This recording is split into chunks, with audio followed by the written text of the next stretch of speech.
الحمد للہ رب العالمین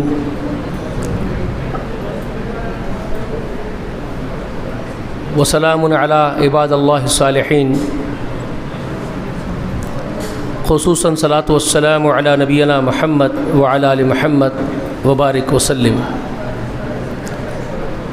اما بعد، فاعوذ باللہ السمیع العلیم من الشیطان الرجیم۔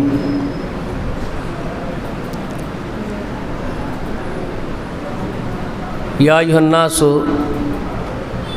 قد جاءتکم موعظۃ من ربکم وشفاء لما فی الصدور۔ ہر قسم کی تعریف، حمد و ثنا، بڑائی و بزرگی اللہ جل جلالہ و جل شانہ کے لیے لائق و زیبا ہے۔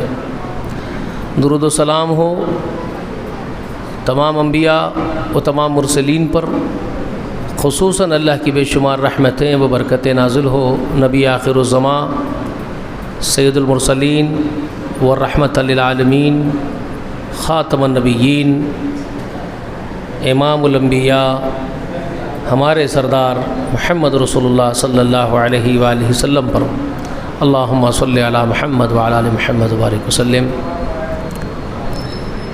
آج آپ سورہ مائدہ کے ساتھ ساتھ سورۃ الانعام بھی سماعت کیے۔ 61 آیتیں سورہ انعام کی بھی آج آپ سنے ہیں۔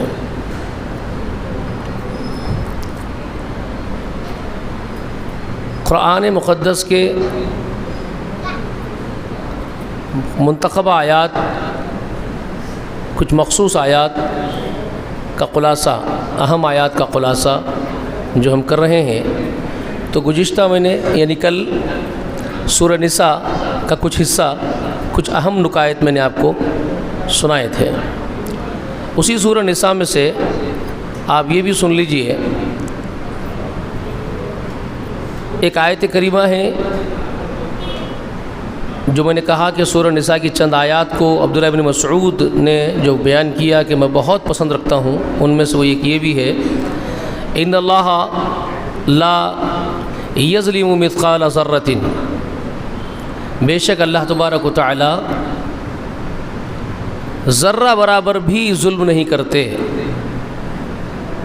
اللہ تعالی، بے شک اللہ تعالی لا یظلم مثقال ذرۃ، ایک ذرے کے برابر بھی، ذرہ بہت باریک سی چیز، اس ذرے کے برابر بھی اللہ ظلم نہیں کرتے۔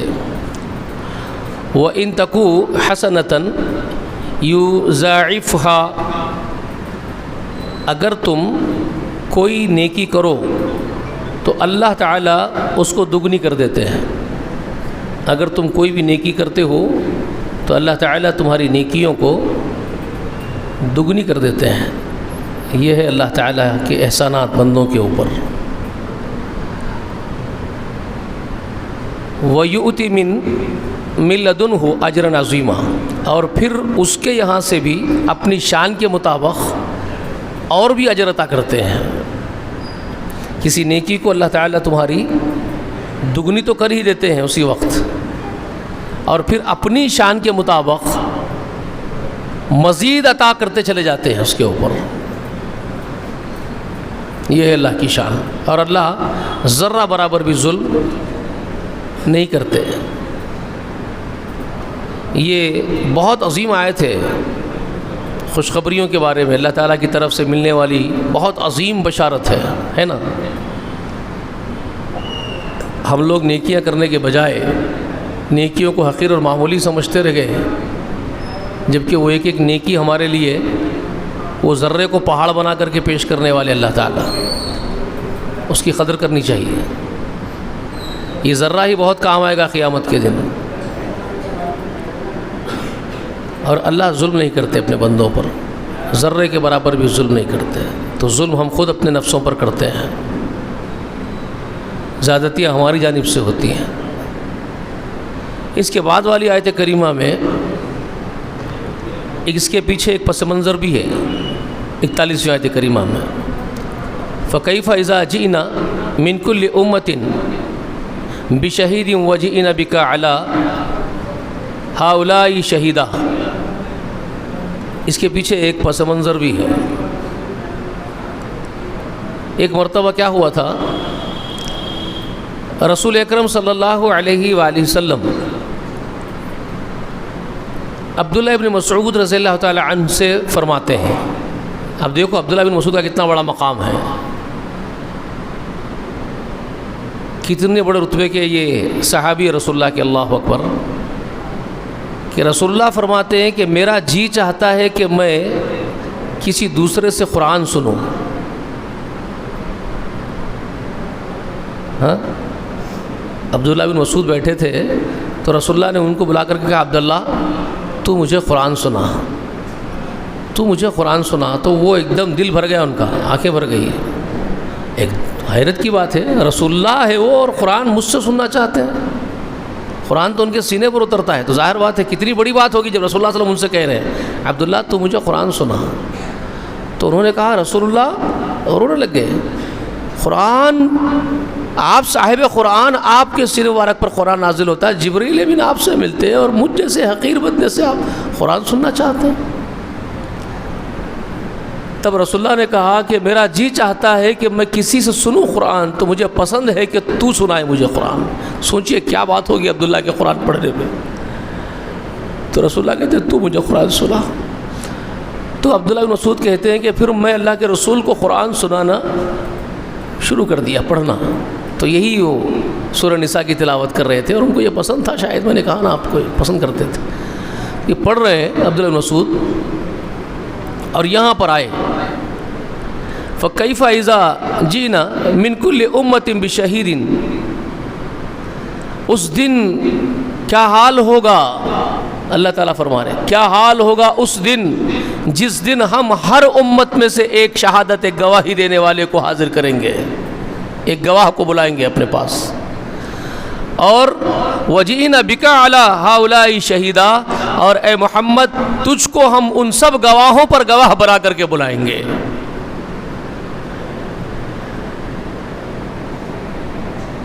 عبداللہ مسعود یہاں تک پہنچے پڑھتے ہوئے، رسول اللہ کی ہچکیاں بن گئی۔ رسول اللہ نے کہہ دیا رک جا۔ عبداللہ مسعود رسول اللہ کو دیکھ رہے ہیں، رسول اللہ علیہ وسلم کے چہرے سے داڑھی سے آنسو نتر رہے ہیں۔ اللہ کی اس بات پر ہچکیوں پہ آ گیا رسول اللہ کہ اللہ فرما رہے کہ کیسا ہوگا، کیا حال ہوگا اس دن جس دن ہر امت کا ایک گواہ ہم حاضر کر دیں گے، اور سب گواہوں پر تجھے میرے محبوب ہم سب پر گواہ بنا کر کے پیش کریں گے۔ یہاں سے ایک رسول اللہ کا کیا بلند ترین مقام ہے وہ معلوم ہو رہا ہے آپ کو۔ جتنے نبی اور جتنے نبیوں کی امتیں اس دنیا میں آئی ہیں، ان سب پر گواہ کس کو بنائے اللہ تعالیٰ؟ محمد رسول اللہ کو بنائے۔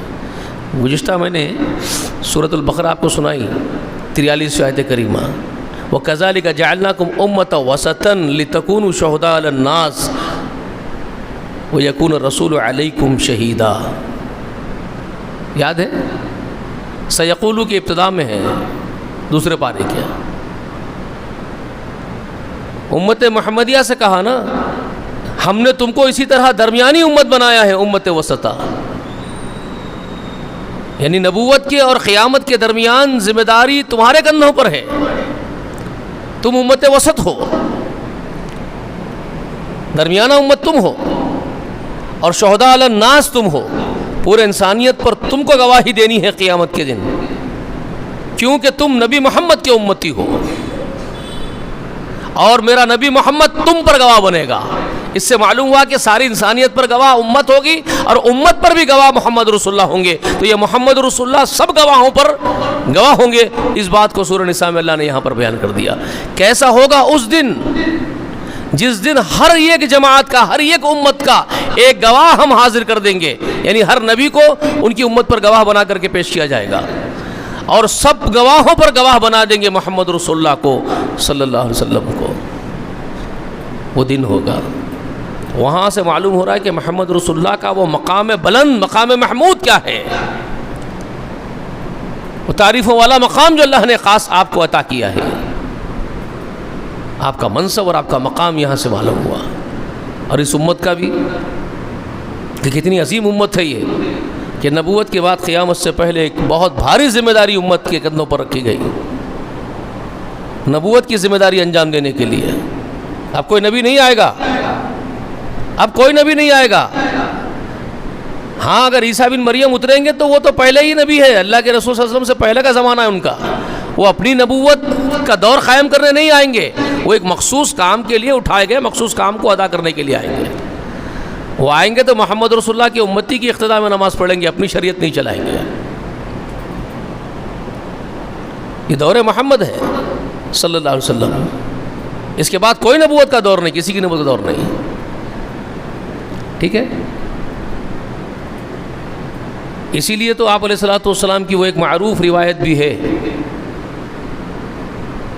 ایک مرتبہ سیدنا عمر کو تورات کے کچھ صحیفے ملے تھے، وہ لے کے آ گئے تھے رسول اللہ کے پاس اور اس کی تلاوت کر رہے تھے، تورات کے صحیفے پڑھ رہے تھے سیدنا عمر ابن خطاب رضی اللہ تعالی عنہ.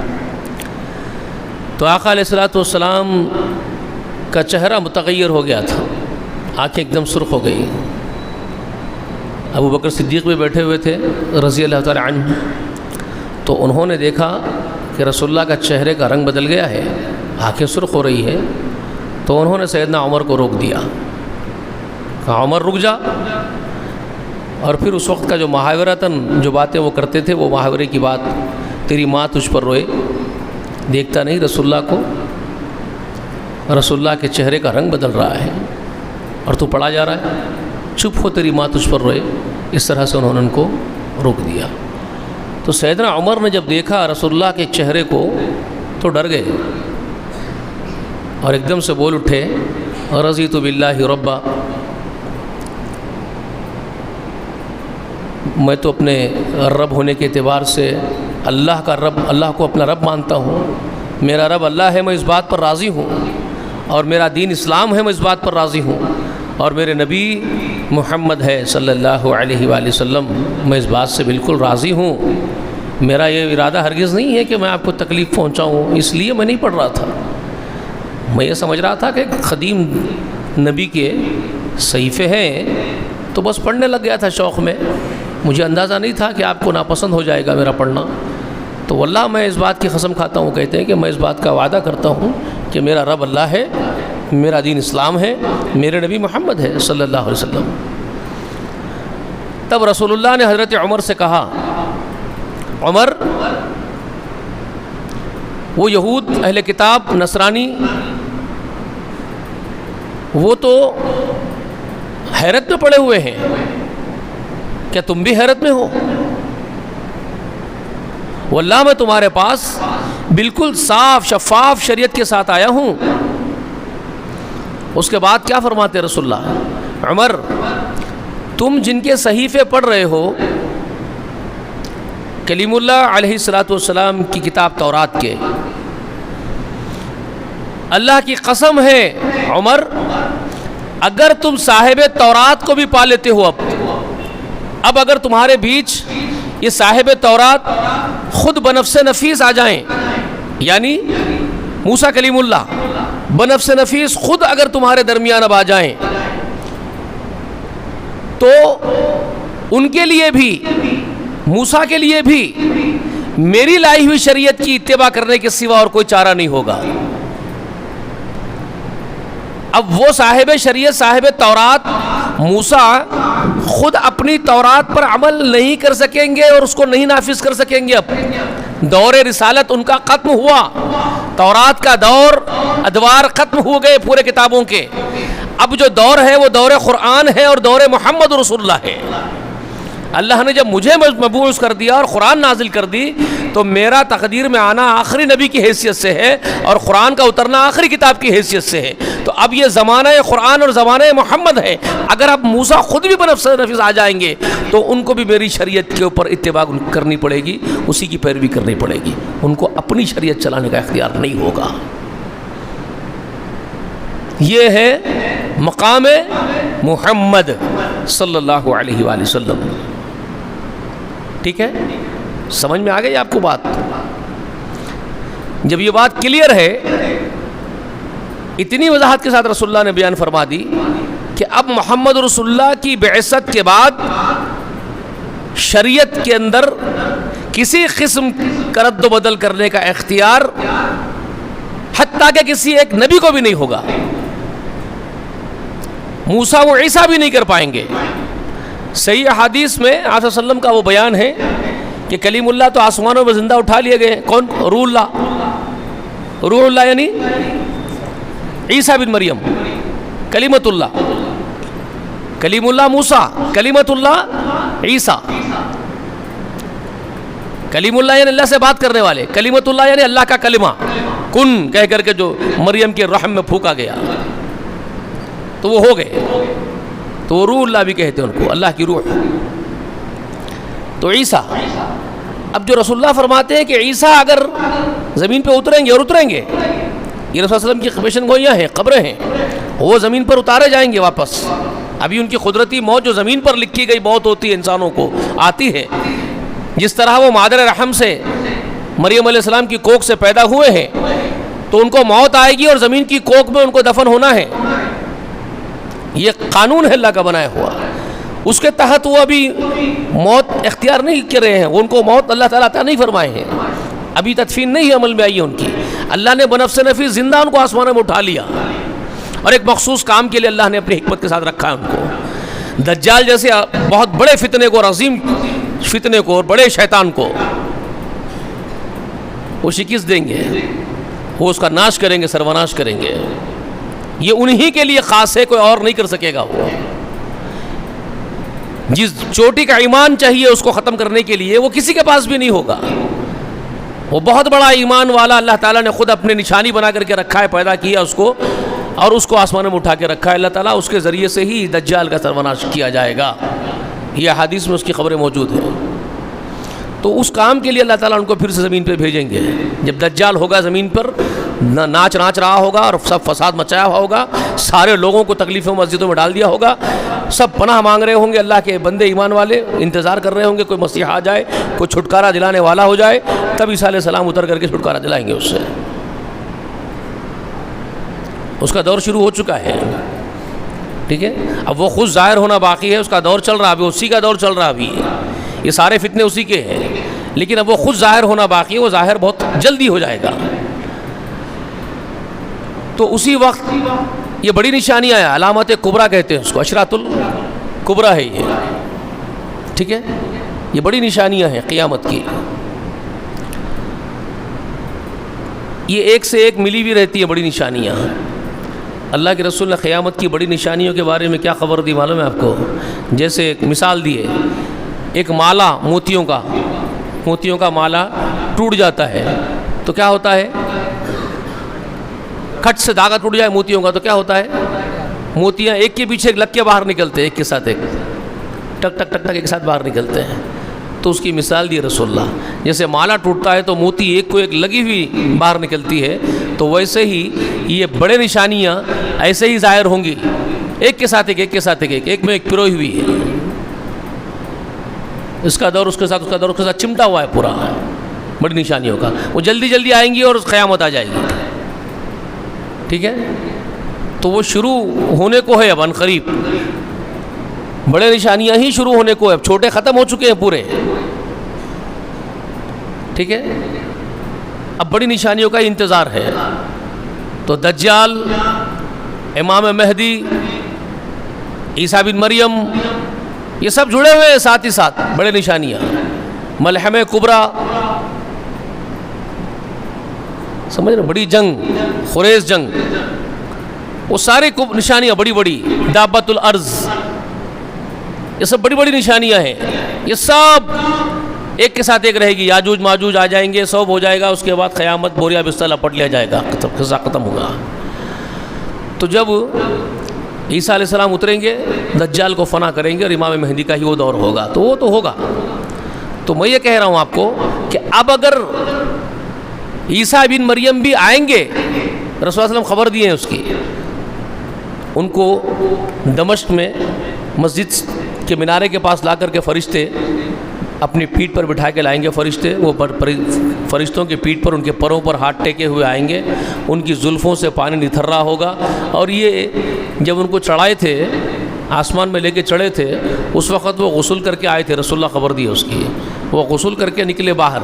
جبرائیل امین ان سے آ کے فرمائے کہ تم کو قتل کرنے کے ارادے سے بنو اسرائیل آ رہے ہیں، یہود تمہارے دشمن، تو اللہ تعالیٰ تم کو آسمانوں میں اٹھا لینے کا ارادہ فرماتا ہے، اور تمہاری پرچھائی، تمہاری شکل تمہارے حواریوں میں سے کسی ایک پر ڈال دی جائے گی، اور یہ دشمن تمہارا خیال کر کے، تمہارا قیاس کر کے، تمہارے حواریوں میں سے جس کی شکل تم جیسی بنا دی جائے گی، وہ اس کو عیسیٰ سمجھ کر کے قتل کر دیں گے، اور تم کو اللہ آسمانوں میں اٹھا لے گا.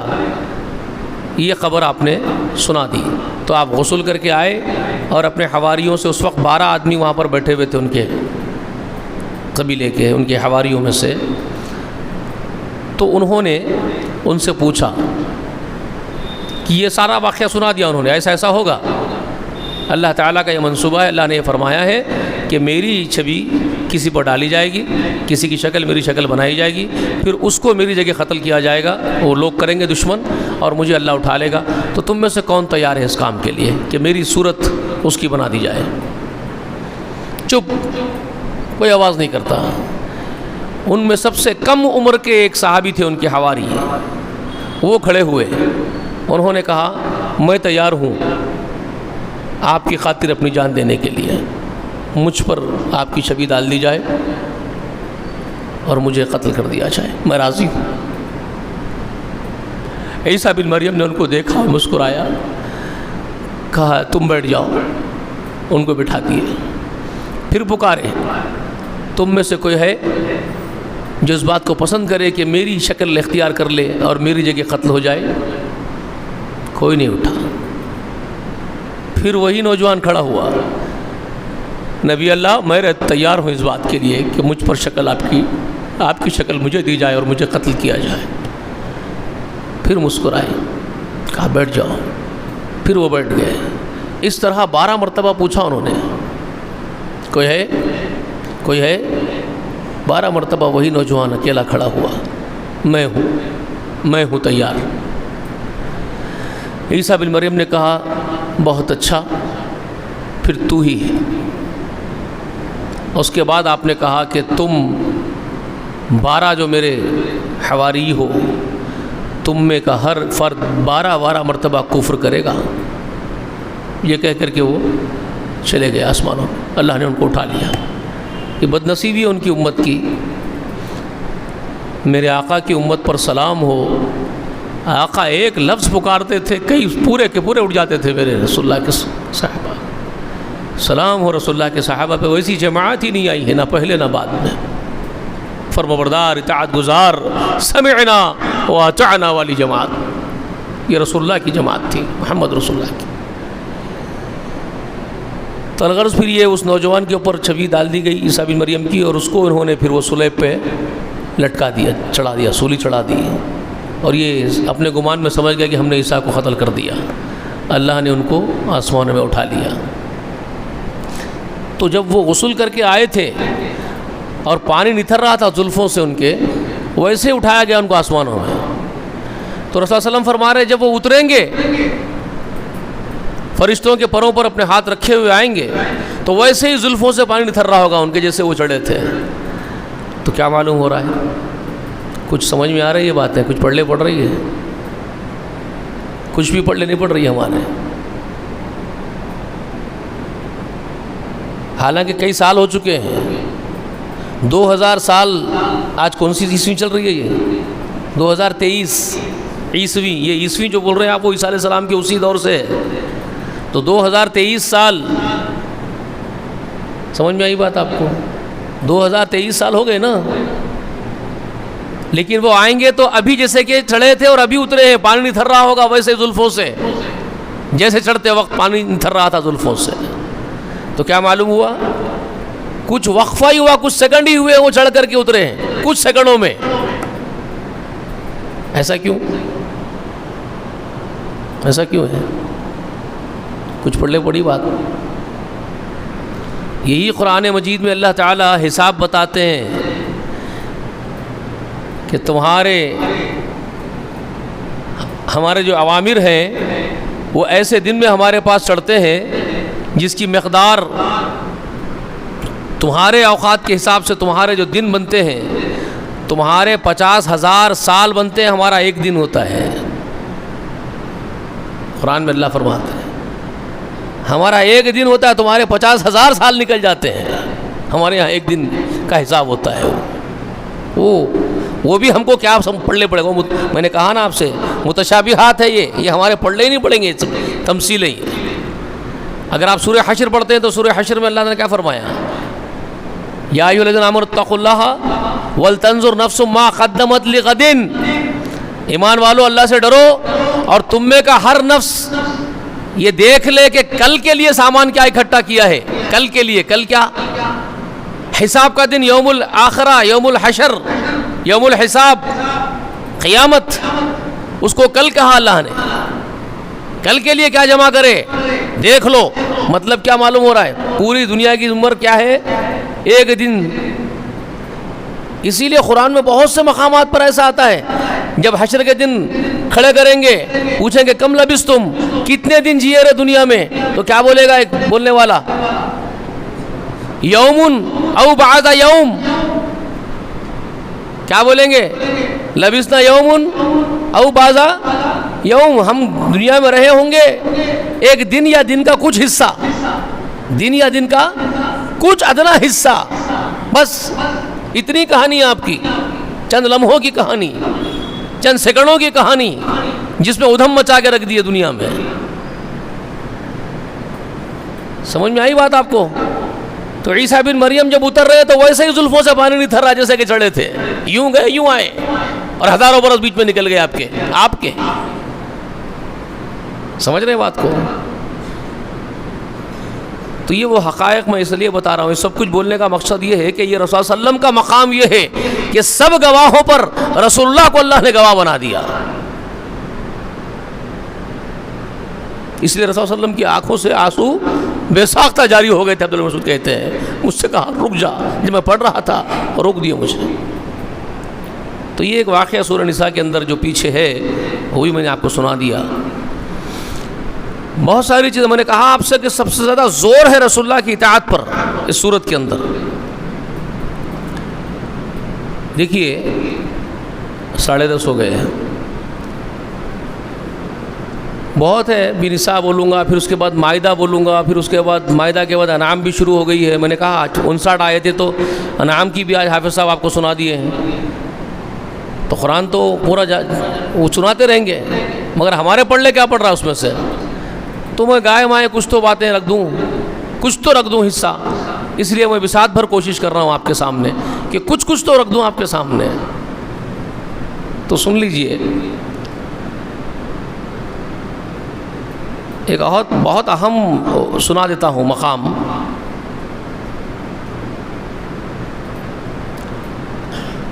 کل اور اہم سناؤں گا، آج ایک ایسی بات بھی سنا دیتا ہوں جو اس کے ذریعے سے ایک عجیب چیز پھیلائی گئی زمین کی پشت پر، وہ بھی آپ کو سنا دیتا ہوں۔ دیکھیے، ایک تو آیت نمبر 59 سورہ نساء،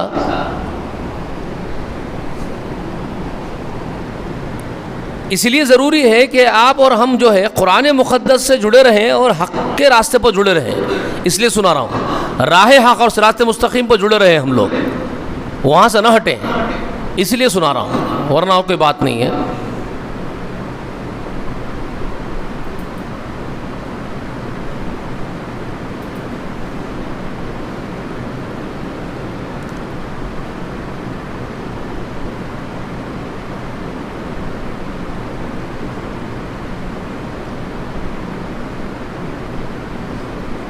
نکالے آیت 59۔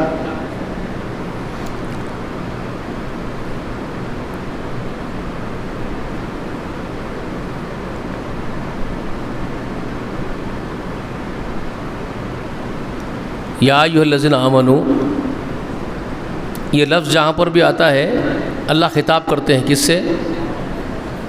یا پکار رہے ہیں، ایھا الذین، اے وہ لوگو، آمنو جو ایمان لائے ہو، اے وہ لوگو جو ایمان لائے ہو، تو جن کا ایمان کا دعویٰ ہے، جو مومنین کہتے ہیں اپنے آپ کو، اور جو ایمان لائے ہیں اللہ تعالیٰ کی باتوں پر، ان سے خطاب کرتے ہیں۔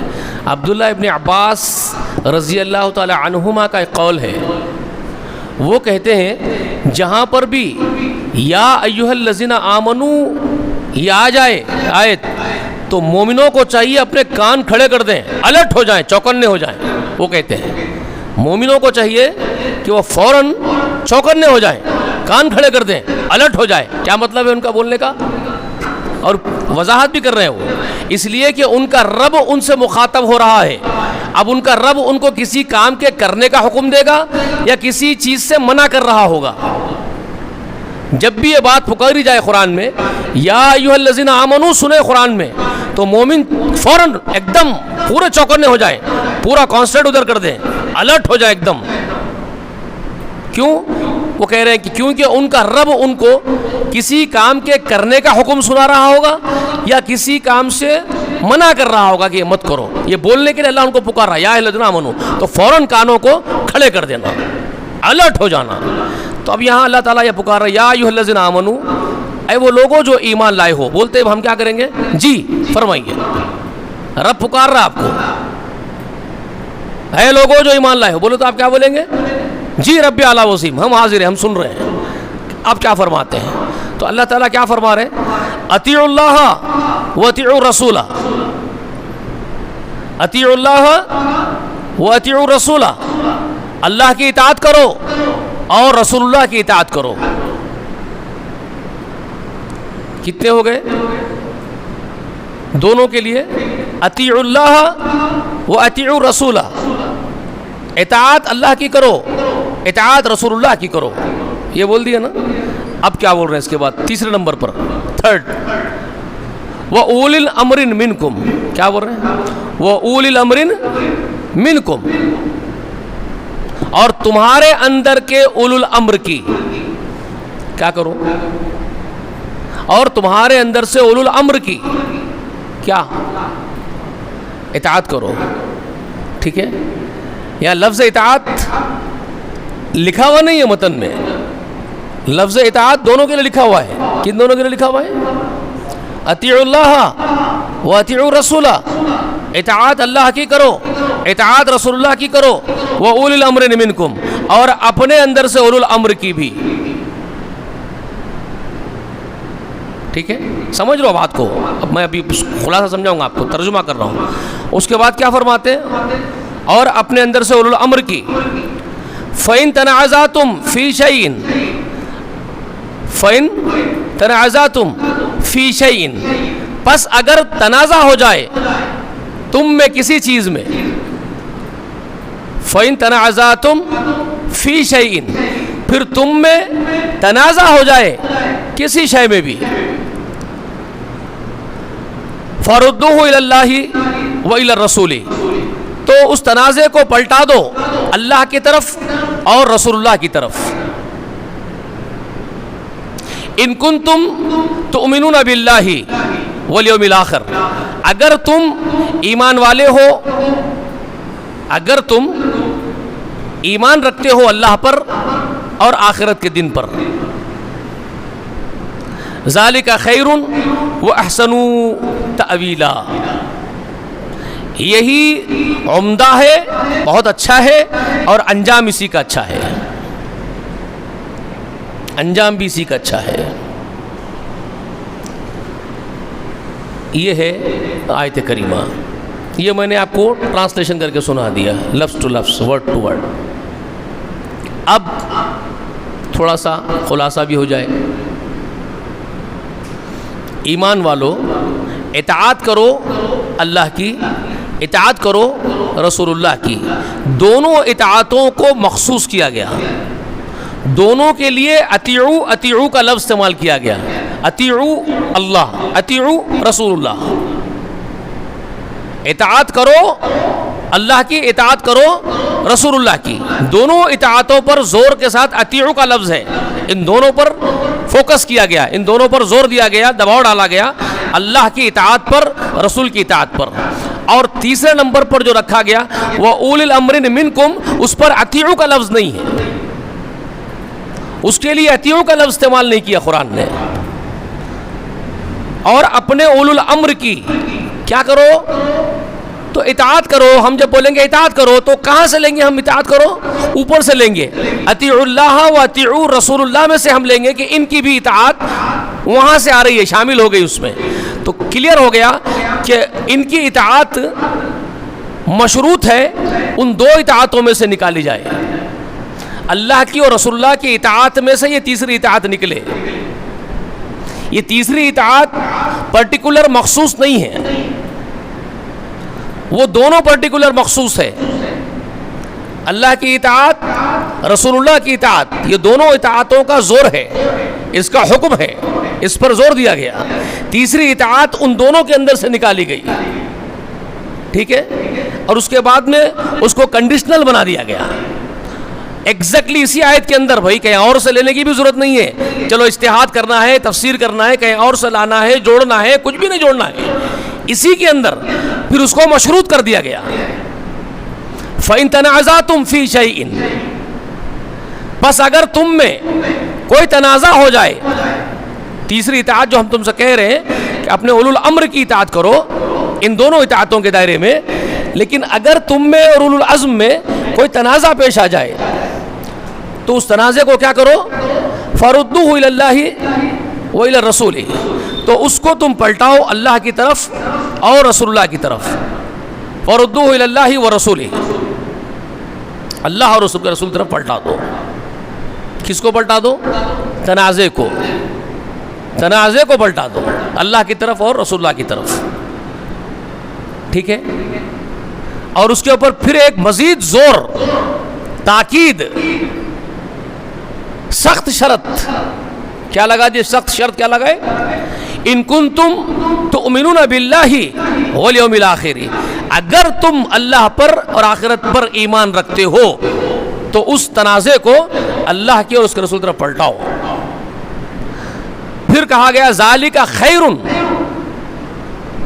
یہی بہتر ہے، خیر ہے. وہ احسن تاویلا، اور انجام بھی اسی کا عمدہ اور اچھا ہے. انجام بھی اسی کا بہتر اور عمدہ ہے. یہی خیر ہے، یہی احسن تاویلا ہے، یہی تعویل سب سے عمدہ ہے، ٹھیک ہے. یہ اللہ کی آیت ہے سورہ نساء کی جس میں امر آیا، آپ کے پاس حکم آیا.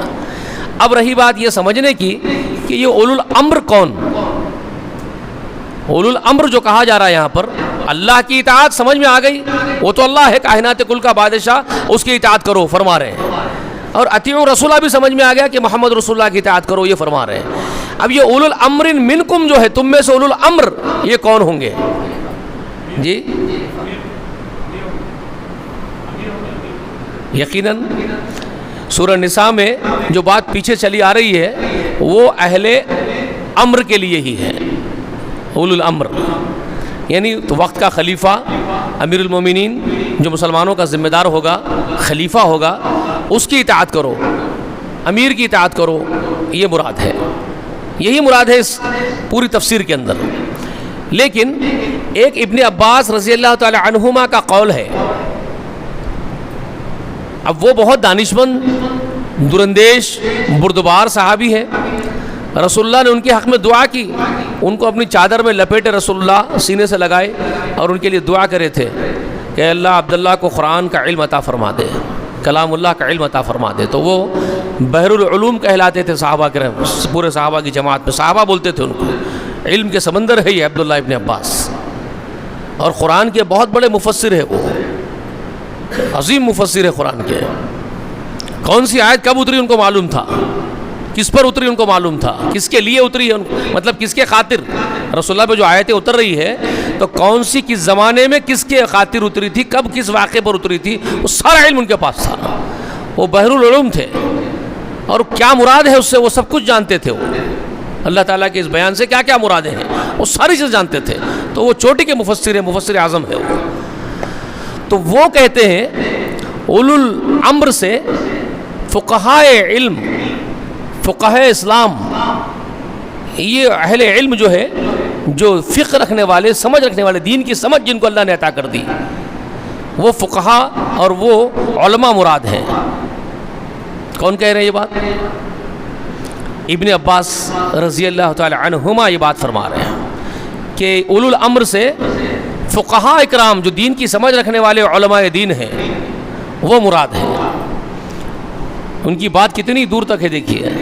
کبھی ایسا دور آئے گا جہاں خلافت ختم ہو جائے گی. جیسے اب آپ ہمارے پاس کوئی خلافت ہے, کوئی امیر ہے, تو پھر اب یہ اولو الامر کون ہوں گے؟ قرآن کی شروع سے اس حکم کے مصداق کون ہوں گے؟ قرآن کے اس حکم کے مصداق اب کون ہوں گے؟ یہ ہے دوراندیشی اور یہ ہے صحابہ کی بردباری. سمجھ رہے ہیں؟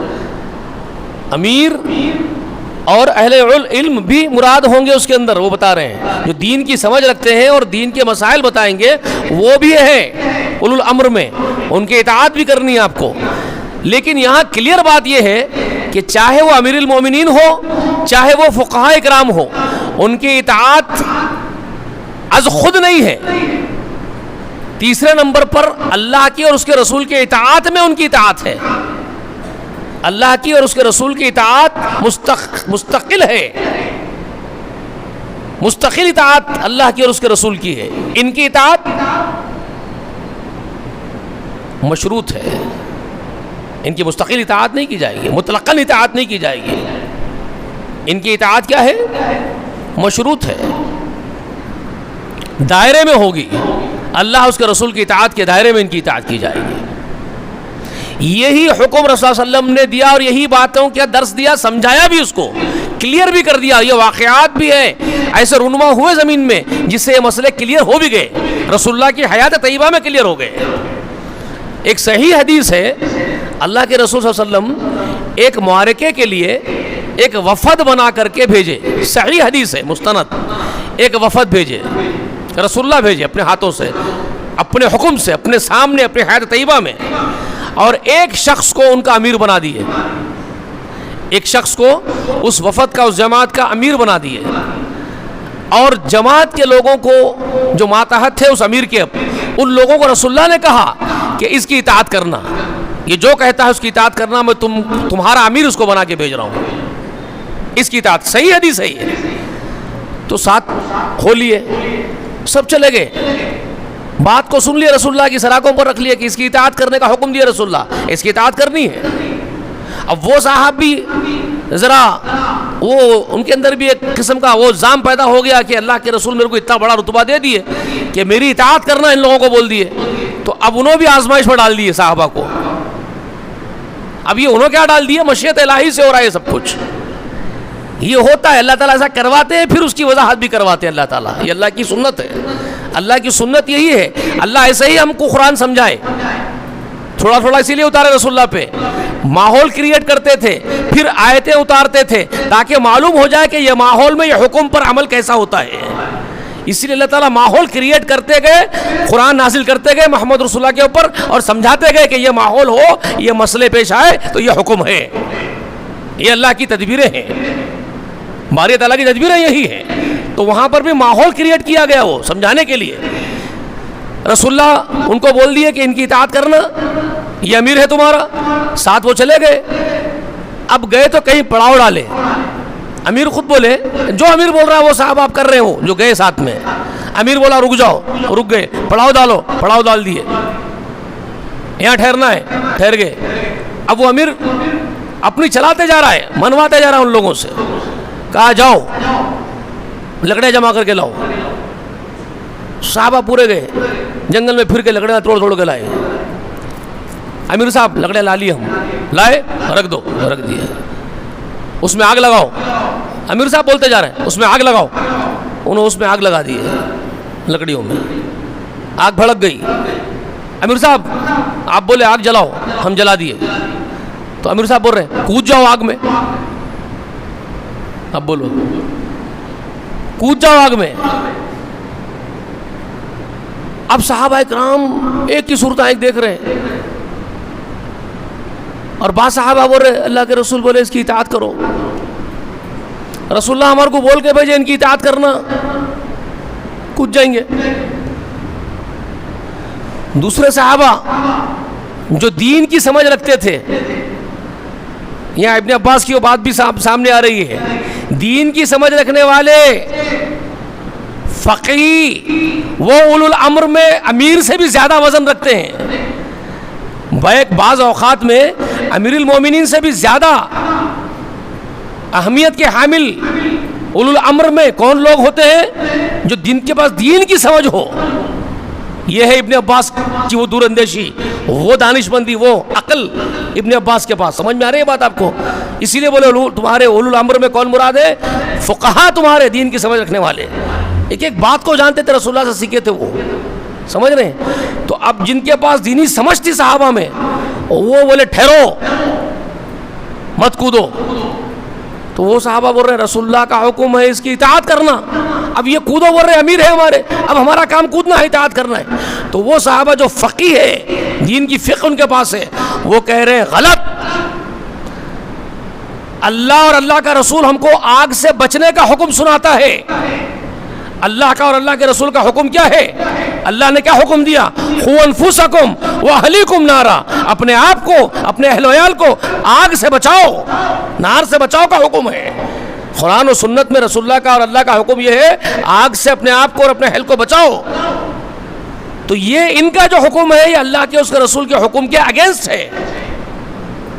یہ آگے بڑھ کے حکم دے رہے ہیں آگ میں کودو، جبکہ اللہ اس کا رسول ہم سے آگ سے بچنے کے لیے کہتا ہے، قوا انفسکم کہتا ہے، اور یہ کہتا ہے کہ کودو. تو اس بات کی اطاعت نہیں کی جائے گی کتاب و سنت کی روشنی میں. اللہ اس کے رسول کی روشنی میں ان کی بات نہیں مانی جائے گی، اگرچہ کہ رسول اللہ نے ان کی اطاعت کا ہم کو حکم دیا. نہیں کودیں گے. وہ صاحب غصے میں آ گئے، ہاں میری اطاعت نہیں کرتے، ہاں نہیں کرتے، رسول اللہ کے پاس کیس لے جاؤ. اب کیا ہوا؟ فردوہ الی اللہ فإن تنازعتم فی شیء، تم میں اگر تنازع ہو جائے تو کیا کرو؟ تنازع کو فردوہ الی اللہ و الی الرسول. کیا فرمایا؟ فردوہ الی اللہ والرسول، تو اس کو پلٹاؤ اللہ کی اور اس کے رسول کی طرف. اس پر عمل کرنا ہے نا. کیس رسول اللہ کے پاس آیا، رسول اللہ ایسا ہوا، آپ بولے اطاعت کرو ان کی، ہم چلے تھے. اب یہ صاحب رکائے ہمارے کو، ہم رک گئے. پڑاؤ ڈالو بولے پڑاؤ ڈالے، لکڑے لا بولے لکڑے لائے، لکڑے میں بولے آگ لگاؤ، ہم آگ لگا دیے. انہوں بولے کود جاؤ، بعض کود جا رہے تھے تو یہ لوگ بولے نہیں کودنا، یہ لوگ بولے انہوں غلط بول رہے ہیں صاحب، اللہ اس کا رسول آگ سے روکنے کے لیے بات کرتے ہیں، یہ کودو بول رہے ہیں، یہ الٹا الگ بات کر رہے ہیں آپ کی اور رسول اللہ کی بات سے. تو ہم لوگ عمل نہیں کرنے دیے ہمارے کو، انہوں آپ کی بات پر عمل نہیں کرنے دیے، اطاعت نہیں کرنا بولے اس کی، امیر کی. تو کیا ہم صحیح کریں؟ انہوں صحیح کروائے ہمارے سے. تب رسول اللہ کیا فرمائے؟ تم کو امیر کی اطاعت کرنا تھا، تم کو کود جانا تھا. یہ بولے کیا فرمائے رسول اللہ؟ یاد رکھو، اب آپ سن لو یہاں پر، اگر تم اس کی آگ میں کود جاتے تو کبھی اس کی آگ سے ہمیشہ کے لیے باہر کبھی نہیں نکل سکتے، ہمیشہ کے جہنم میں چلے جاتے. اگر تم اس کی آگ میں کود جاتے تو ہمیشہ کے لیے جہنم رسید ہو جاتے، کبھی اس سے باہر نہ نکلتے. اللہ کا فضل ہے کہ اللہ نے ایسے لوگوں کو پیدا کیا ہے جو تم کو روکے ہیں. انہوں نے جو اجتہاد کیا بالکل صحیح اور بالکل حق اجتہاد کیا، کیونکہ اللہ کا اس کے رسول کا حکم تمہارے لیے یہ ہے کہ آگ سے اپنے آپ کو بچاؤ، اور یہ تم کو اگینسٹ حکم دے رہا تھا آگ میں کود جاؤ. تو اگر تم اس کی اطاعت کر کے کود جاتے تو کبھی نہ نکلتے آگ سے. کیا معلوم ہوا بھائی؟ یہ زندگی میں طے کر دیے. تو معلوم کیا ہوا؟ اولو الامر کی اطاعت اللہ اور اس کے رسول کی اطاعت کے دائرے میں کی جائے گی. اگر وہ اس سے ہٹ کے حکم دیں گے تو ان کی اطاعت نہیں کی جائے گی. سمجھ میں آ گئی بات؟ کلیئر؟ یہ اللہ کا فرمان ہے، فَإِن تَنَازَعْتُمْ فِي شَيْءٍ، اگر تمہارے درمیان تنازع ہو جائے. اچھا، اللہ کوئی بات الٹ اپ بولتے ہیں کیا؟ کوئی چیز ہونے والی ہی نہیں ہے، انہونی بات ہے، ان ایکسپیکٹڈ ہے. ان ایکسپیکٹڈ بات کو اللہ تعالیٰ یوں ہی خالی کا خالی بیان کر رہے ہیں. دیوانے ہو گئے اللہ میاں. فَإِن تَنَازَعْتُمْ، بس اگر تنازع ہو جائے تمہارے بیچ میں، جو ہونا ہی نہیں ہے، اگر ہو جائے بولنے کا مطلب کیا ہے؟ پھر ہونا ہی نہیں ہے تو اگر ہو جائے کیوں بول رہے ہیں؟ تو اس سے کیا معلوم ہو رہا ہے؟ اگر تنازع ہو جائے کا مطلب اللہ کو معلوم ہے تنازع ہو سکتے ہیں، مے بی پاسبل، یہ ہوگا. انسانوں کے بیچ میں، تو حل بتا رہے ہیں اس کا. تنازع ہو جائے تو حل کیا ہے اس کا؟ حل کیا بتا رہے ہیں آپ کو؟ لاہ عمل کیا ہے؟ کیا کرنا پڑے گا آپ کو؟ بھائی کہاں جانا ہے آپ کو؟ فردو الی اللہ والرسول، تو اس کو پلٹانا ہے، اللہ کے رسول کی طرف جا کر کے دیکھنا ہے. یہ حل بتا رہے ہیں آپ کو. سیلیوشن یہ ہے اس کا کہ اللہ اس کے رسول کی طرف آؤ، پلٹ کر کے وہاں دیکھو، تنازع کو وہاں حل کرو. اچھا اب ایک بات یہ ہے کہ اللہ اس کے رسول کے پاس یعنی کتاب اور سنت میں ہر تنازع کا فیصلہ کرنے کا حکم موجود ہی نہیں ہو. دنیا میں اتنے تنازع ایسے ایسے ہو جائیں گے کہ اللہ اس کے رسول کے پاس تو ہر تنازع کا حل ہی نہیں ہوگا. تو جب ہر تنازع کا حل موجود ہی نہیں ہوگا تو موجود نہیں ہے تو پھر بلائے کیوں وہاں؟ اگر اللہ اس کے رسول کے پاس تنازع کا حل ہے ہی نہیں تو وہاں بلانے کا مقصد فوت ہو گیا نا، ختم ہو. کیوں بلائے پھر؟ وہاں لایا نہیں اور بیکار بلا رہے ہیں، وہاں پر وہاں موجود ہی نہیں ہے. تو اس سے کیا معلوم ہو رہا ہے آپ کو؟ ہر تنازع کا فیصلہ وہاں پر موجود ہے، وہاں حل موجود ہے. اسی لیے تو آپ کو آؤ بول رہے ہیں نا.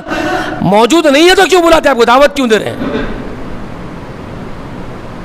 سمجھ میں آئی بات آپ کو؟ اللہ کے اور اللہ کے رسول کے پاس ہر ایک تنازع کا حل موجود ہے، تبھی تو آپ کو ادھر بدعو کرے، ادھر پلٹنے کے لیے بولا گیا. موجود ہی نہیں ہے، تمہارے اوپر ہی چھوڑا گیا، تمہاری عقل پہ. اور اللہ اس کے رسول آؤ بولنا بالکل نادانی کی بات ہو گئی ہے. تو اور اللہ نادان ہے کیا؟ نادانی کی بات کرے گا اللہ تعالیٰ؟ لایانی بات کرے گا؟ کلیئر؟ ہر ایک مسئلے کا حل وہاں موجود ہے. اچھا ایک اور بات بھی ہے اب یہاں سے پیدا ہوتی ہے. ہر مسئلے کا حل موجود ہے لیکن بتانے والے سمجھدار، اس کو جاننے والے علماء ہی موجود نہ ہو، حل بتانے والے ہی موجود نہ ہو تو بھی بلانے کا فائدہ نہیں ہے. فردو الی اللہ والرسول بولنے کا فائدہ ہی نہیں ہے نا. بتانے والے ہی نہیں ہوں گے کوئی بھی تو بلانے کا کیا فائدہ ہے؟ تو اس سے یہ بھی بات کلیئر ہو گئی کہ اللہ اس کے رسول کے پاس کتاب و سنت میں ہر مسئلے کا حل بھی موجود ہے اور ہر مسئلے کو کھول کے بتانے والے بھی موجود رہیں گے ہر دور میں. اللہ رکھے گا ہر دور میں ایسے لوگوں کو جو اللہ کے اس کے رسول کے احکامات کھول کے بیان کرنے والے بھی موجود رہیں گے. تبھی تو بلا رہے نا فردو الی اللہ والرسول. سمجھ میں آئی بات آپ کو؟ یہ ہے قرآن کی آیت.